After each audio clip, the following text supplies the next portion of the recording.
Okay students, आगे बढ़ते हैं।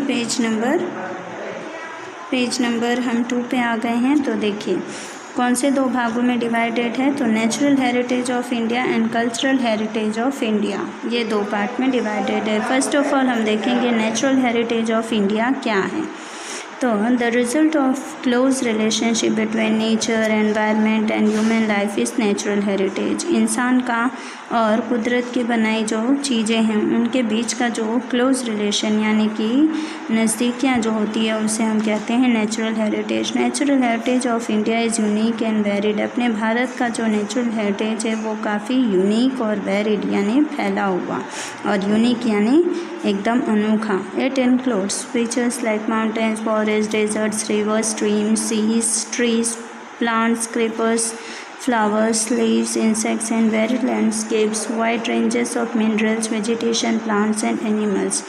अब माउंटेन्स यानी कि कुदरत के बनाए अनोखे नज़ारे जो हैं उनमें जैसे आ जाते हैं पहाड़, जंगल, फिर रेगिस्तान, नदियाँ, तालाब, कुएं, फिर क्रीपर्स यानी कि क्रीपर्स जो ऐसे पेड़ जो कि डालियाँ ऊपर की तरफ किसी सहारे से चढ़ती हैं, प्लांट्स छोटे छोटे पौधे, फूल, पत्तियाँ, इंसेक्ट्स एंड लैंडस्केप्स यानी धरती जो होती है दूर दूर तक, वाइड रेंजेस ऑफ मिनरल्स, इसके अलावा जो मिनरल्स पाए जाते हैं, कोल वगैरह, ये सारी चीज़ें। इसके साथ साथ होता है वेजिटेशन यानी जो हम खेतों में फसलें उगाते हैं। तो ये सारी की सारी चीज़ें जो हैं उसकी वजह से अपने भारत जो है वो एक अनोखा राज्य बनता है।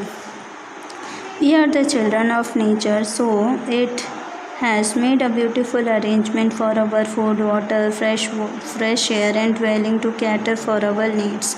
अब हम जो हैं वो अपनी धरती के, अपने नेचर के बच्चे हैं, और बच्चों को जीने के लिए जिन चीज़ों की ज़रूरत होती है तो वो सारी चीज़ों का अरेंजमेंट हमारे नेचर ने हमारे लिए किया है, जैसे कि खाने की चीज़ें, पीने का पानी, फ्रेश एयर यानी साफ़ हवा, ड्वेलिंग यानी रहने का स्थान, ये सारी चीज़ें जो हैं हमारी ज़रूरत की वो सब हमें मिल जाती हैं।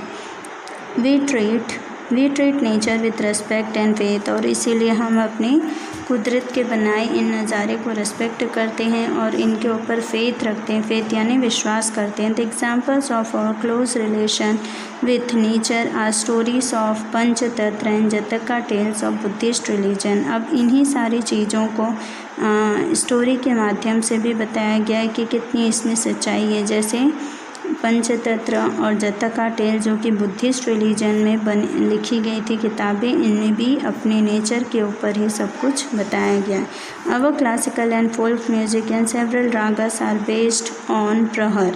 अब अपने लोकगीत, फोक म्यूज़िक यानी लोकगीत, या सेवरल रागस यानी 7 सुर जो होते हैं वो सब भी किस पर बने हैं, प्रहर पे बने। प्रहर यानी पीरियड ऑफ ए डे, यानी अपना दिन जो है जैसे 4 भागों में डिवाइड होता है, सुबह, दोपहर, शाम और रात, उसे ही प्रहर कहते हैं। Similarly Ayurveda, Unani and nature cure are also totally based on nature. उसी तरह से आयुर्वेद, उनानी और नेचर केयर जो हैं वो भी पूरी तरह से कुदरत के ऊपर आश्रित हैं। अब उसके बाद है लैंडस्केप्स। लैंडस्केप्स क्या होता है, चलिए देखते हैं। Beautiful landscapes are generally formed due to different shapes of land. अब लैंडस्केप्स का एग्जैक्ट मीनिंग होता है ऐसी धरती जो अलग अलग शेप, अलग अलग आकार की होती है और हरी भरी दिखाई देती है। For example the Himalaya is a landscape, जैसे कि हिमालय भी एक तरह से लैंडस्केप ही। It has endowed Indians evidently with useful vegetation and minerals. अब यहाँ पर भी भारतीय लोगों को कई तरह के वेजिटेशन मिल सकता है, मिनरल्स मिल जाता है। Strange birds, animals and mountain peaks covered with snow, यानी कई अलग अलग विविध प्रकार के एनिमल्स या पहाड़ों की चोटियाँ अलग अलग शेप और अलग अलग आकार की होती हैं, जिसको देखने में मन ही बनता है। जैसे कि वो जब बर्फ़ से ढक जाती हैं तब उनमें ब्रीमिंग रिवर्स, बर्फ़ से ढक जाने के बाद जो बर्फ़ से पिघला हुआ पानी जो होता है वो ब्रीमिंग रिवर्स में कन्वर्ट होता है, यानी नदियाँ बन के बहता आता है। तो are the gift of Himalaya, और ये सब चीज़ें हमको हिमालय से ही गिफ्ट मिला है। forest of Terai and its pilgrimage places, for example, Amarnath, Badrinath, Kedarnath and summit like Nanda Devi are in Himalayas। अब बहुत बड़े बड़े जो तीर्थ स्थल जिन्हें माना गया है वो सारे के सारे जो हैं वो हिमालय से रिलेटेड ही हैं, हिमालय द्वारा ही बने हैं। जैसे तेरई पिलग्रिमेज यानी तीर्थ स्थल में आ जाता है Amarnath, Badrinath, Kedarnath and summit like summit यानी पर्वत जो है नंदा देवी आर इन हिमालयस, ये सारी चीज़ें सब हैं हिमालयस में। Since ancient time Himalaya has a greater importance of India, और इसीलिए माना जाता है कि हिमालय की वजह से भारत को एक नया रूप मिला है। अब नेक्स्ट है सेकंड रिवर्स यानी नदियाँ। अब नदियों ने क्या किया है भारत के लिए, या नदियों की वजह से भारत को क्या उपलब्धियां हैं। Rivers have been providing natural ways since ancient times. Indian culture has flourished on the river bank of the Indus and the Ravi.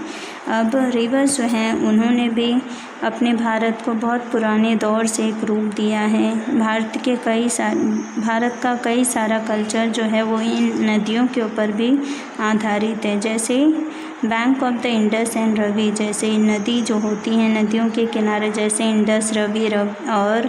Indus और रवि, ये दोनों नदियों के ऊपर भी बहुत सारे ग्रंथों में इसका विवरण दिया है। The reverse like Ganga, Yamuna, the Saraswati and the Indus, the Narmada, the Godavari and the Krishna etcetera. कई सारी ऐसी बड़ी बड़ी नदियाँ जिनका अपने ग्रंथों में उल्लेख किया गया, उनमें से हैं गंगा, यमुना, सरस्वती, इंडस, नर्मदा, गोदावरी और Krishna. Have profoundly influence the people of India, और इसने भी भारत के लोगों को बहुत आकर्षित किया है इन नदियों ने। Rivers are the source for drinking water, domestic use, irrigation, electricity and waterways. अब इन नदियों ने भी अलग अलग रूप में भारत की मदद की है, जैसे कि इसका पानी पीने के रूप में काम आता है, इसके डोमेस्टिक यूज़ यानी हमारे निजी जीवन में पानी का बहुत महत्व है।